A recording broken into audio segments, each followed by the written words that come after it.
Good morning. Today is Wednesday, October 26th. I'm Danielle Wiggins with your 3 News Now morning update. Thanks for spending a few minutes with me on the WKYC YouTube page. Like always, we start with Hollie for a check of today's forecast. And Hollie, it's a rainy one. Yeah, as anticipated, Danielle, and we're dealing with those on and off showers through the day. As we look ahead, we see those possibilities into the afternoon.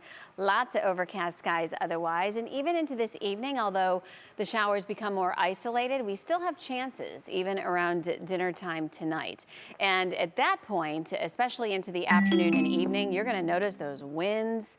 Oh yeah, it is definitely going to be very, very noticeable to you as we head into the second part of the day. So that all being said, tomorrow's going to be a drier day, and we anticipate highs in the low 50s, which is below normal.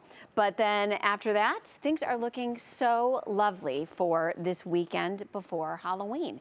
And I know there's a lot of trick-or-treat events going on. I'm sure there's maybe parties that you're heading to, or just wanting to be outside enjoying some beautiful autumn, and you can do it.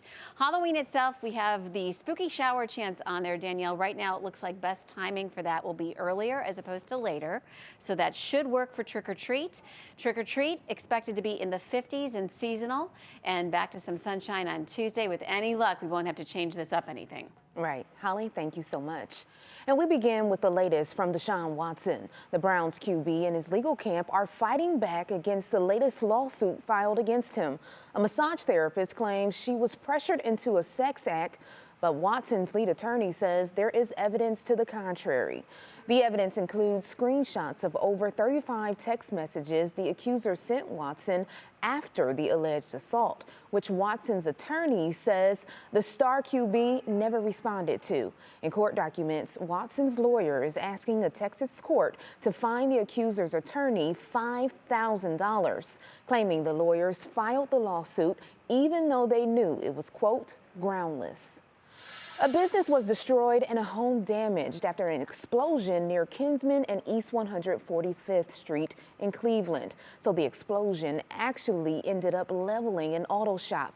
Thankfully, no one was hurt, but take a look at this video here because the Cleveland Fire Department says there were around 4 explosions at Will's Auto Shop, and they suspect the cause to be propane tanks at the shop. They will continue to investigate. People in Cleveland's Slavic Village are concerned after several shots were fired into an RTA bus. RTA officials say the number 19 bus was hit around 2:30 yesterday afternoon near Broadway and Cable Street, which is right in front of Regent High School. The principal there says security cameras show a black car pulling up and firing the shots. Thankfully, no one was injured. Transit police are handling the investigation.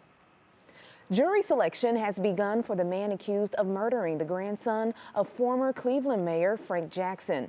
The fatal shooting happened in September of last year outside of Cleveland's Heritage View homes. According to court documents, 30-year-old Robert Shepard is accused of luring 24-year-old Frank Q. Jackson to the area where he was shot by another individual. Shepard appeared in court yesterday morning. He is charged with aggravated murder and felonious assault. And the city of Cleveland is getting closer to having its Community Police Commission up and running. During last night's city council meeting, Cleveland Mayor Justin Bibbs' 10 selections for the 13-member commission were announced.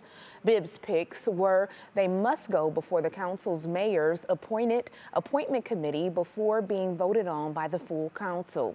A complete list of those nominations is available on our website, WKYC.com.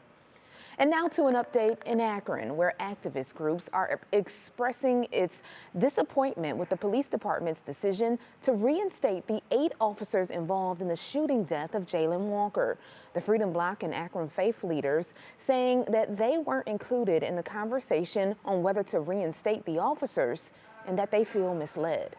It was important for us to put this letter out with all the signatures signifying that the leaders of this community are sticking together. In a letter, Akron Police Chief Steve Milet responds to the faith leaders, saying he was disappointed and confused by their claims, going on to say 90% of them were not involved in the advisory councils that he used to help make the decision to bring the officers back on the force. Okay, so Even though Halloween is less than a week away, we have to talk holidays. Cuyahoga Valley Scenic Railroad has announced that its North Pole adventure will now depart from the Independence Station due to erosion issues. Yesterday, CVSR announced that, well, they had to reroute everything and the event to ensure that it would take place as scheduled. So this means no North Pole trains will be leaving from the railroad's Akron station. Ticket holders unable to ride due to the new schedule will be given a full refund. And you can view that schedule on our website, WKYC.com. Okay, here's some cute news for you. Look at this cutie. Today, the Cleveland Zoo's baby gorilla turns a year old. So baby Kayumbe will be celebrating his birthday all day. Guests are invited to join the celebrations at noon today. Kayumbe will be receiving special treats, and guests can even sign a giant birthday card for him. The zoo also released its first children's book in honor of this special day. Kayumbe was the first gorilla born at the zoo in its 140-year history. And now to an update from a story we brought you a couple of weeks ago. It's about CMSD students with the first robotics initiative creating prosthetics for young people who need them. After putting together heads, and they put their heads together in a lot of trial and error, they have created something special for a young girl in Ecuador named Samantha. The 12-year-old was injured in a bus accident, and high schoolers here in Cleveland heard her story.